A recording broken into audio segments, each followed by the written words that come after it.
Assalamualaikum warahmatullahi wabarakatuh. Selamat petang teman-teman semua. Kembali kita berjumpa di kelas public speaking. Oke, minggu lalu saya memberikan pertanyaan ada 3, yaitu mengecek video. Video pertama, video monolog dari Aderai. Lalu yang kedua, video dari Bapak Ridwan Kamil. Dan yang ketiga, video Sujiwo Tejo.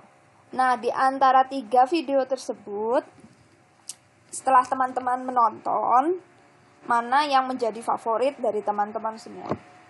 Apakah video pertama, kedua, atau ketiga? Lalu alasannya apa? Nah, saya sudah cek secara random dan juga beberapa detail saya perhatikan.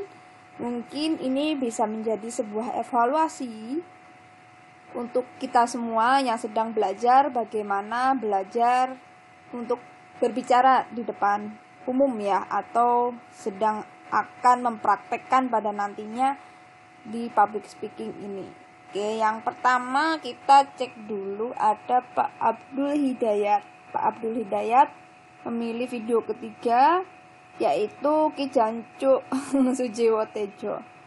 Di sini kita simpulkan bahwa Pak Abdul Hidayat suka dengan video nomor 3 karena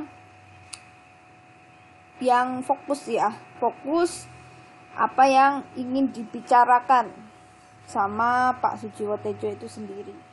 Terus yang menarik perhatian dari Pak Abdul Hidayat adalah presentasi yang komunikatif dan audiens bisa merespon.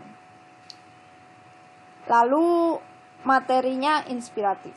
Ya, itu yang bisa diambil poinnya oleh Pak Abdul Hidayat, ya, inspiratif dengan bahasa isyarat tertentu gitu ya. Dan juga komunikatif. Sehingga audiens bisa merespon karena ada juga humor di situ. Baik, itu dari Pak Abdul Hidayat. Nah, saya berlanjut lagi ke Pak Sujiwo. Pak Sujiwo juga memilih video, tetapi beda ya. Yaitu nomor 1, videonya Aderai tentang menjadi sehat. Dan Pak Sujiwo memperhatikan yang membuat video 1 menarik adalah materi tentang kesehatan yang dibawakan, karena memang Aderai fokusnya di bidang ini ya, menjaga kebugaran gitu. Dan juga dia melihat, Pak Sujiwo melihat bahwa Aderai ini juga bisa menguasai panggung serta materinya atau penyampaiannya mudah difahami. Baik, terima kasih. Kita lanjut lagi ke Bu Yuli Astuti. Nah, Bu Yuli pilih video nomor 2, Ridwan Kamil ya, Pak Gubernur Jawa Barat. Nah, Pak Ridwan Kamil ini menurut Bu Yuli sangat inspiratif, banyak hal yang bisa memotivasi, ya, inspiratif dan memotivasi. Sedangkan ada 1 kalimat yang membuat Bu Yuli terkesan, yaitu kerja keras, fokus akan membuat kita dihargai masyarakat. Oke, ini sampai bisa punya kalimat favorit yang nyantol. Pasti bisa membuat highlight atau istilahnya sesuatu poin yang menarik di pikiran kita ya. Berarti saya beri love di sini, Bu Yuli. Oke, dari Pak Ridwan Kamil sendiri inspiratif dan memotivasi yang bisa ditangkap. Selanjutnya Pak Ratno Sumbogo memilih video Sujiwo Tejo. Menurut Pak Ratno Sumbogo, Pak Sujiwo Tejo ini bicaranya khas ya, gaya bicaranya khas sehingga bisa menarik audiens dengan sendirinya. Juga ada 1 kalimat yang membuat Pak Ratno Sumbogo ini terkesan dari video Sujiwo Tejo, yaitu cinta itu tidak ada karena cinta itu ya cinta dan murni gitu ya. Oke, cinta itu tidak banyak alasan gitu. Oke, so ini saya kasih love karena berbeda gitu ya. Terima kasih. Kita lanjut ke Pak Dian Prastio. Pak Dian memilih nomor 1 favoritnya, yaitu Aderai tentang menjaga kesehatan. Videonya menarik gitu ya, dan penyampaiannya sangat nyaman serta mudah dipahami. Iya, berarti Pak Dian Prasetyo menilai bahwa video ini mudah dipahami dan penyampaiannya menarik. Oke, nanti kita akan ambil kesimpulan ya teman-teman dari ketiga video ini, apa poin-poin yang kita dapatkan agar bisa berbicara di depan umum dengan baik. Ketiganya punya persamaan ya, karena ketiganya juga menarik kan. Buktinya tidak ada yang tidak memilih 1, tidak ada yang tidak milih 2 atau 3. Semua memilih 1, 2, dan 3 dan punya ciri-ciri sendiri, dan ciri-cirinya hampir sama ya, mudah dipahami, yang disampaikan juga penyampaiannya enak didengar, ada kata-kata dan kalimat yang membuat kita teringat, inspiratif gitu ya, dan membuat kita terdorong melakukan sesuatu, termotivasi begitu. Dan gaya bahasa tubuhnya itu khas, penampilannya khas begitu. Nah, mari kita lanjutkan. Ada Bu Suwarni, itu Pak Suwarni ya, sorry, saya suka masih belum bisa bedain, maaf. Memilih nomor 1 Aderai gitu ya. Kenapa? Karena menarik dari segi memotivasi untuk hidup sehat, karena visi menjadikan hidup sehat. Karena sehat itu menarik kalau kita tidak punya gitu ya. Tapi kalau tidak ada di kita itu tidak, itu baru menarik gitu. Jadi kesehatan itu tidak menarik kalau kita tidak memiliki, sedangkan menarik kalau kita tidak memiliki. Kadang kita lupa bersyukur apa yang kita miliki begitu. Termasuk kesehatan itu harga yang mahal sekali ya, kesehatan itu. Nah, jadi di sini yang dimaksud Pak Suwarni, penyampaiannya itu mudah gitu. Penyampaiannya enak gitu ya, dan mudah dipahami. PPT-nya juga santai, ada humor. Oke, saya kasih love karena ada 1 poin yang cukup detail yang bisa ditangkap. Lalu lanjut lagi ke Pak Ahmad Taufik. Pak Ahmad memilih video dari presentasinya Bapak Ridwan Kamil, di mana poin yang bisa didapatkan yaitu penyampaiannya sungguh inspiratif ya, lugas dan jelas, juga enak didengarkan, juga isinya tentang sesuatu hal yang kreatif gitu ya, dan menginspirasi. Ya, inspiratif itu tadi, menginspirasi untuk berkreasi. Terima kasih Pak Ahmad Taufik. Lalu ke Bu Siti Mulyani. Bu Siti juga memilih Bapak Ridwan Kamil. Alasannya adalah video atau yang disampaikan sangat inspiratif dan memotivasi para anak muda untuk selalu kreatif dan inovatif. Juga penyampaiannya santai serta jelas dan mudah dipahami. Semuanya menilai bahwa 3 orang tersebut penyampaiannya sangat jelas dan mudah dipahami. Oke, itu poin yang umum dari ketiga video itu yang bisa saya tangkap dari jawaban teman-teman semua. Lanjut lagi ke Pak Agustionoto, memilih nomor 3 yaitu video dari Sujiwo Tejo. Menurut Pak Agus nih, gaya bicara dan cara dia berpakaian ya, kostumnya atau penampilannya itu khas seniman. Jadi nanti semisal Bapak Ibu itu memang identitasnya adalah seorang guru atau seorang karyawan atau memang seniman atau olahragawan gitu, hobinya ya, bisa mengidentifikasi diri kita, karakternya adalah dari hobi gitu. Boleh sesekali ketika ada event ya kita berpenampilan apa yang sesuai dengan hobi kita gitu. Misalnya suka goes nih gitu, ada satu event ya pakai pakaian goes gitu, apa salahnya? That's fine selama itu sopan gitu ya.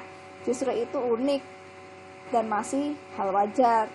Lalu apa yang dipresentasikan juga menarik, ada unsur seni dan ilmu pasti, itu adalah hal yang berbeda gitu ya. Dan endingnya baik seni dan ilmu pasti adalah sebuah equality atau persamaan di segala hal. That's very good. conclusions. Pak Agus Tionoto saya kasih love karena bisa mengambil detail yang dari banyak detail itu paling Pak Agus suka. Selanjutnya ada Pak Santoso Pamuji memilih juga yang pertama ya, yaitu Aderai. Menurutnya menarik. Kenapa? Bahasanya juga gampang dipahami, santai tapi ada humornya gitu ya. Nah, video 1 dan 3 itu sebenarnya sama ya, ada santai ada humornya gitu. Video Aderai dan video Sujiwo Tejo hampir sama juga, ada santai tapi ada humornya. Ternyata di sini humor itu penting kan untuk bisa menarik audiens itu ya. Nah, itu satu hal yang nanti kita harus perhatikan supaya ketika public speaking atau berbicara di depan umum terkadang butuh juga yang namanya sedikit humor atau candaan supaya tidak bosan. Nah, gimana cara buat humor yang baik? Itu perlu banyak referensi, perlu banyak mendengar video-video seperti ini gitu. Nanti tinggal kita copy tergantung audiensnya. Nah, terima kasih Pak Santoso Pamuji. Kita lanjut ke Bu Tri Suyatmi. Bu Tri memilih videonya Pak Sujiwo Tejo ya, nomor 3. Kenapa? Alasan dari Bu Tri adalah Pak Sujiwo ketika presentasi nggak perlu PPT, jadi ngalir. Hebat ya kalau kita bisa berbicara dan menjelaskan tanpa PPT. Itu disebut dengan salah satu bentuk atau jenis public speaking, yaitu monolog, berbicara sendiri gitu ya. Tetapi monolog kalau dipentaskan jadinya ya satu lawan banyak tuh audiensnya ya. Dan juga ada ide baru yang jarang kita pikirkan. Nah, ide dari kata-kata atau kalimat yang disampaikan adalah berupa ide-ide atau sebuah kalimat-kalimat inspiratif ya. Nah, di sini Bu Tri mendapatkan satu kalimat dari Pak Sujiwo yang menurut Bu Tri menarik, yaitu tidak ada alasan sebuah ketertarikan. Kalau sudah muncul alasan bukan tertarik. Ini menarik. Karena saya juga suka filsafat, jadi sebenarnya ketertarikan dan cinta itu hal yang berbeda. Kenapa? Jawabannya di sini. Cinta itu ya tidak ada karena cinta ya cinta gitu ya.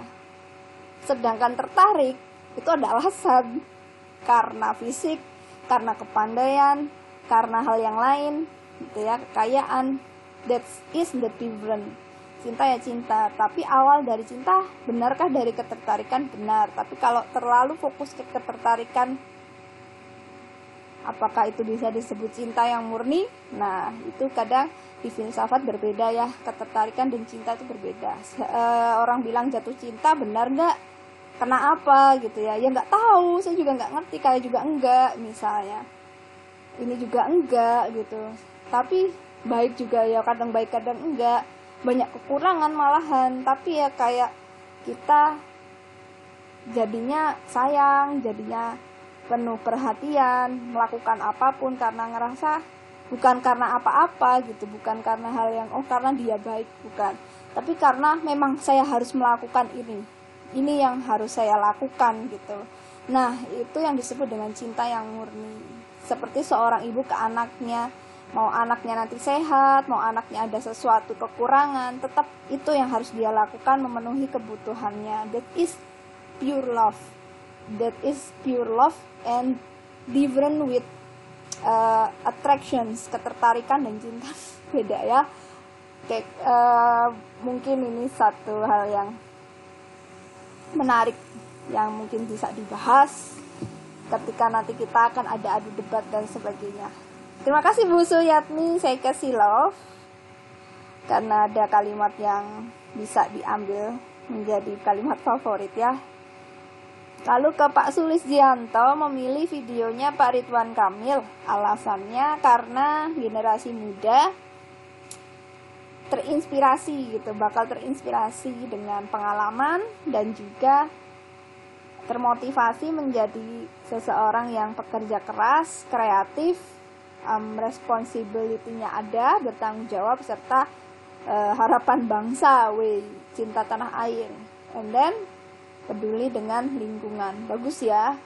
kita butuh seperti ini, sosok-sosok yang membangkitkan kita punya motivasi, daya juang. Seperti film-film di Jepang itu, walaupun anime, walaupun film-filmnya anak-anak, tapi muatan-muatan lokal filosofi serta nilai yang disajikan adalah bekerja keras, saling percaya, begitu ya, bertanggung jawab, gitu ya, dan juga cinta tanah airnya. Jadi kita sangat membutuhkan konten yang muatannya seperti itu dalam balutan bentuk apapun hasil karya, walaupun tidak harus monolog satu orang seperti ini.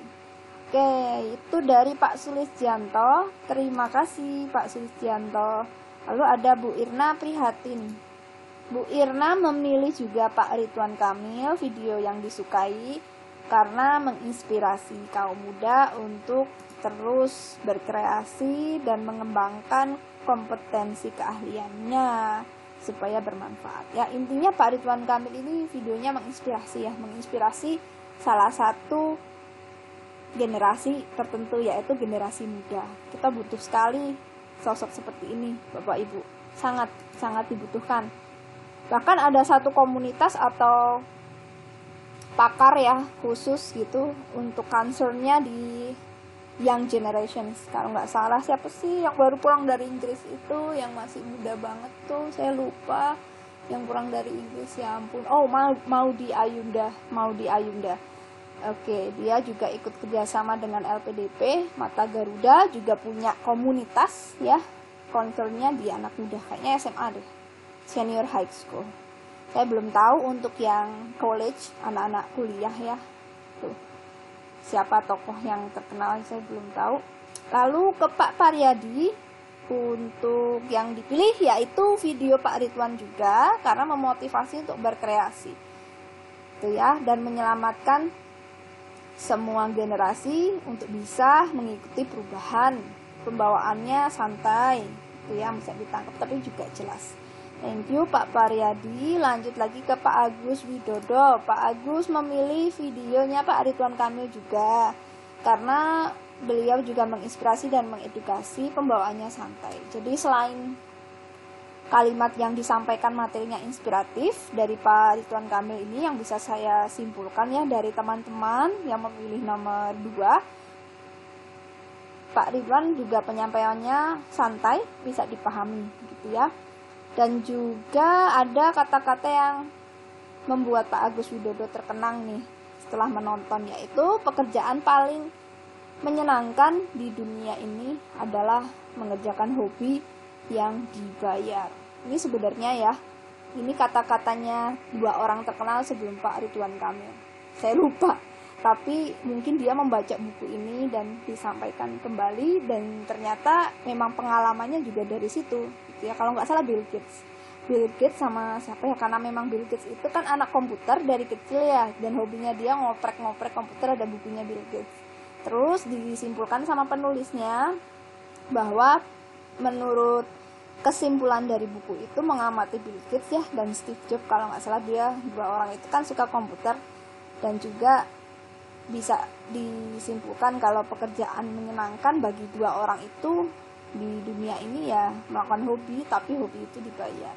Nah, lalu mungkin juga terinspirasi dengan orang-orang yang ada di Indonesia dan juga akhirnya melakukan hal yang sama, prakteknya juga, praktek hobi itu juga dibayar gitu, seperti Pak Ridwan Kamil. Lalu disampaikan lagi ke anak-anak muda, ke orang-orang. Nah, sebenarnya cara menyampaikan dan memilih kata-kata supaya itu menarik dan inspiratif adalah banyak membaca, banyak dapatkan pengetahuan di luar sana ya, tidak hanya dari versi Indonesia.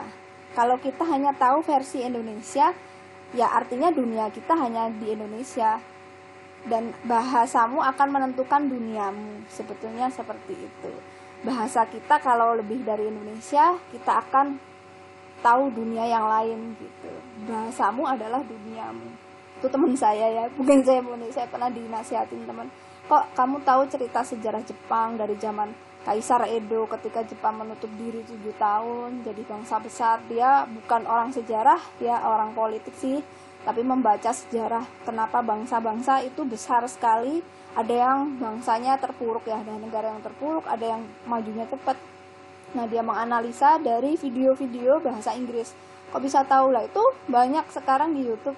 Kalau kita hanya Indonesia saja, ya dunia kita ya Indonesia gitu. Kalau kita belajar dengan bahasa yang selain Indonesia, minimal Inggris, kita akan tahu dunia di luar sana selain Indonesia. Kadang tidak banyak diulas di versi Indonesia begitu ya, kayak history apa tuh, dokumenter yang ada di YouTube ya, seperti itu.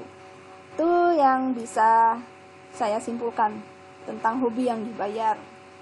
Bagaimana cara mendapatkan kata-kata yang berkesan. Terima kasih Pak Agus Widodo, dapat love juga karena ada kata-kata yang menyantol di kepala. Oke. Lalu lanjut ke Pak Setiadi, memilih videonya Pak Sujiwo Tejo. Kenapa? Penampilannya menarik dan khas. Itu jadi daya tarik. Nah, itu dia attentions. Ya, attractions. Pertama kali menarik ya. Tapi belum jatuh cinta ya kan? Kita nonton, menarik nih. I love you. Kan nggak mungkin ya kita tiba-tiba tertarik nih sama pemerannya. Aku jatuh cinta ya, nanti dulu tertarik karena dia memang pembawaannya oke, terus membawakan perannya itu bisa menjiwai. Wah, saya senang sih, ini menarik. Tapi kalau bicara cinta ya nanti dulu gitu ya. Bener kan? Beda kan? Oke, so komunikasi, bahasa tubuhnya juga meyakinkan. Ya emang beliau seniman ya, seniman dan juga orang ilmu pasti ya. Oke, terima kasih Pak Setiadi. Kita lanjutkan ke Pak Pardiono. Pak Pardiono suka videonya Aderai karena santai, nggak banyak kosakata yang rumit. Oke. Dan akhirnya mudah dipahami. Oke, terima kasih Pak Pardiono. Lanjutkan ke Pak Yuni Aryadi. Pak Yuni Aryadi memilih videonya Pak Sujiwo Tejo. Alasan karena ada kesimpulan yang menarik di akhir ya. Secara pribadi dia menyimpulkan ya, Pak Yuni ini menyimpulkan ada hal yang menarik, yaitu, dan ini menyentuh, yang menarik dan menyentuh. Jadi bisa kita simpulkan, jadi seorang pembicara yang akan didengarkan audiens itu adalah dimana setiap kalimat yang akan meluncur berikutnya itu ditunggu-tunggu. Karena apa? Dia berhasil memilih dan menempatkan kalimat-kalimat yang membuat penonton atau pendengar itu terkaget-kaget dan menyadari bahwa itu benar. Ya tidak. Oke. Kenapa bisa sampai membuat kalimat yang oke dan seindah itu? Semua adalah kumpulan atau akumulasi dari pengetahuan si pembicara. Ya, pengetahuan si pembicara. Pasti juga pengalaman si pembicara, dan juga banyaknya teman di sekitar si pembicara. Karena dengan adanya pergaulan, dengan adanya aktivitas pengetahuan yang menambah pengetahuan dan wawasan, itu akan membuat kita ketika berbicara itu tinggal mengeluarkan apa yang sudah kita punya di kepala. Saking banyaknya itu kadang untuk memilah-milah cukup rumit ya, tapi itu menarik, yang akhirnya jadi kalimat-kalimat inspiratif. Nah, di sini Pak Yuni Aryadi tersentuh dengan kalimat bahwa matematika adalah orkestrasi seluruh konsep.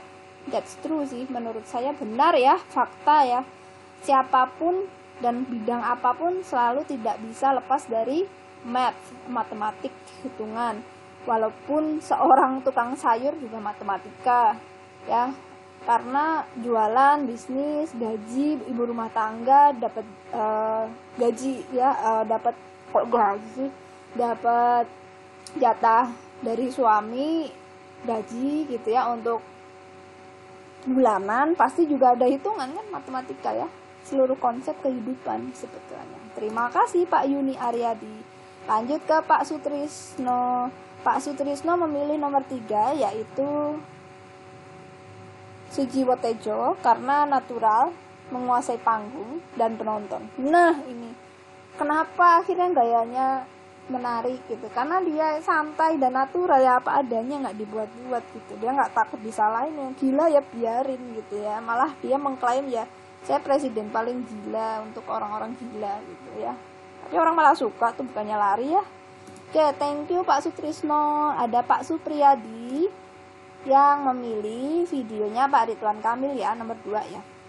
Pak Ridwan Kamil menurut Pak Supriyadi itu menginspirasi audiens. Kenapa? Pak Ridwan sudah membuat proyek Indonesia Indah dari segi keindahan alam, dan juga membuat sampah botol menjadi lebih bernilai dengan bottle house contohnya.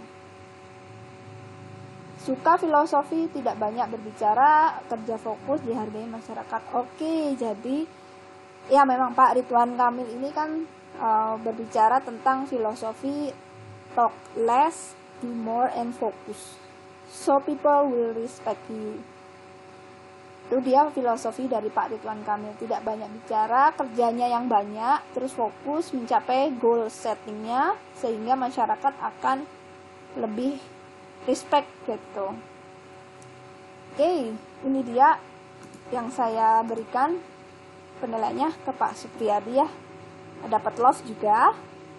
Lalu ada Pak Triwahyudi Suryo Asmoro memilih videonya Pak Ridwan. Pak Ridwan Kamil sosok yang berjiwa seni dan inspiratif. Setiap orang menginginkan adanya perubahan. Betul sekali ya. Lalu Pak Sardal memilih video Aderai. Kenapa? Wah, Pak Sardal sangat terinspirasi untuk hidup sehat dan punya badan yang kotak-kotak atletis ya. Roti sobek, enggak, kita bilangnya itu ya, yang ada six pack atau one pack, cuman perut aja yang gede. Oke, dengan badan sehat kita berwisata jadi lebih nyaman, bisa menikmati keindahan alam dengan leluasa. Betul sekali Pak Sardal, saya setuju. Sehat di dalam tubuh yang sehat tuh ada jiwa yang kuat. Jadi orang yang suka baper, gampang marah, gampang nangis, dikit-dikit insecure, nggak pede, itu pasti nggak pernah olahraga gitu ya. Kalau kita sehat, kuat, aliran-aliran hormon itu jadi lancar, aliran darah lancar, makan minum juga yang benar, itu bikin mental kita lebih kuat gitu ya. Kan nggak ada yang depresi lagi gara-gara situasi yang tidak enak kalau pelariannya olahraga ya. Oke, thank you Pak Aderai sampean Pak Sardal. Oke. Oh, ini yang terakhir ada Pak Sudi. Pak Sudi suka video 1 juga, sama kayak Pak Sardal. Jangan-jangan juga berduaan nih bareng ya, sering ke gym bareng karena mengidolakan Aderai. Enggak ya? Oke, nomor 1, kalau ya nggak apa-apa sih. Nomor 1 tentang kesehatan juga, karena menurut Pak Sudi penting ya saat ini supaya imunitas kita tetap terjaga dari virus corona. Baik. Ya, sudah selesai yang saya cek untuk komentar yang masuk. Sepertinya ada yang belum masuk ya, mungkin bisa. Oh, ini hasil rekap. Nanti saya informasikan. Oke Bapak Ibu, bisa saya ambil kesimpulan ya. Sebetulnya garis besar dari memilih 3 video ini supaya kita bisa mengambil kesimpulan tentang bagaimana caranya berbicara dengan baik di depan umum. Yang bisa diambil poinnya secara keseluruhan terkait ketiga video ini adalah supaya bisa berbicara di depan umum dengan baik, kita harus menyampaikan materinya dengan santai, dengan natural, ya. Juga bahasa yang sederhana gitu, supaya tidak tertekan. Jadi nanti yang keluar itu hal yang bisa tertata begitu ya. Lalu kalau harus inspiratif gimana Bu? Biar bisa ada sesuatu hal yang menarik audiens gitu. Kata-kata inspiratif itu kita bisa ambil dari buku, bisa ambil dari pengalaman kita sehari-hari gitu ya. Hal yang paling asik adalah ketika kita berbicara di depan umum adalah menginspirasi orang dari pengalaman kita atau pengalaman teman yang kita miliki. Itu juga bisa ya, jadi bebas. So, gimana dengan bercanda? Katanya bicara yang baik itu selain santai, natural, bahasa sederhana sehingga mudah dipahami, audiens juga nyaman, juga harus memilih 1-2 kalimat inspiratif. Lalu terakhir ya, yaitu adalah candaan atau humor. Nah Bu, gimana cara memilih humor misalnya? Nah humor ini kan ada orang yang suka humor, ada yang tidak suka, misalnya tipe pembicaranya ya gitu. Seperti Pak Gita Wirjawan ya, kalau mau cek di Endgame channelnya, itu channel berat sih, tapi sungguh sangat menginspirasi sekali. Untuk bercandanya mungkin untuk level bercandanya berbeda, karena humor itu kan berbeda ya, ada level humor untuk yang kelas atas, menengah, atau humor yang benar-benar untuk pola pikir sederhana. Nah kita harus memilih yang mana, tergantung audiens. Kalau audiensnya beragam, mungkin jangan yang terlalu berat humornya. Nah humor sederhana saja yang gampang-gampang ya. Nah itu kita bisa mencari referensi di para public speaker seperti ini gitu, di Pak Sujiwo Tejo atau di Aderai gitu ya. Kita copy gitu caranya dia menyampaikan, dan kita ulas, bawakan dengan gaya kita sendiri, kita copy materinya gitu. Mungkin Bapak Ibu atau teman-teman pernah dengar Cak Percil ya, di Jawa Timur tuh kalau nggak salah, saya lupa ya, saya juga ngikutin tuh dia bisa sukses sehebat itu ya, karena dia juga rajin mencari materi sih ya, rajin mencari materi dagelan. Jadi juga dia kadang membuat sendiri, tapi inspirasinya dari kiri kanan, dari para teman-temannya yang sama-sama tukang dagel, terus dia bikin olah sendiri. Jadi buat dia sebuah materi dagelan itu mahal harganya ya. Itulah yang menentukan dia itu disukai penonton atau enggak. Kadang pernah sih dikiranya ini materi pas lucu, ternyata nggak lucu misalnya. Nah itu diceritain lagi di tampilan dia di panggung berikutnya, pengalaman dia kok nggak lucu, malah akhirnya pengalaman dia yang nggak enak itu jadi tertawaan orang lain ya, jadi bahan dia sendiri gitu di panggung berikutnya. Oke, itu yang bisa saya sampaikan teman-teman atau Bapak Ibu semua yang terkait pembahasan dari ketiga video yang sudah ditonton. Nah untuk berikutnya saya nanti akan berikan dan jelaskan vokal, visual, dan juga verbal, teknik-teknik berbicara di depan umum. Terima kasih atas perhatian dan jawaban-jawaban teman-teman semua. Sampai ketemu lagi di video yang selanjutnya. Wassalamualaikum warahmatullahi wabarakatuh.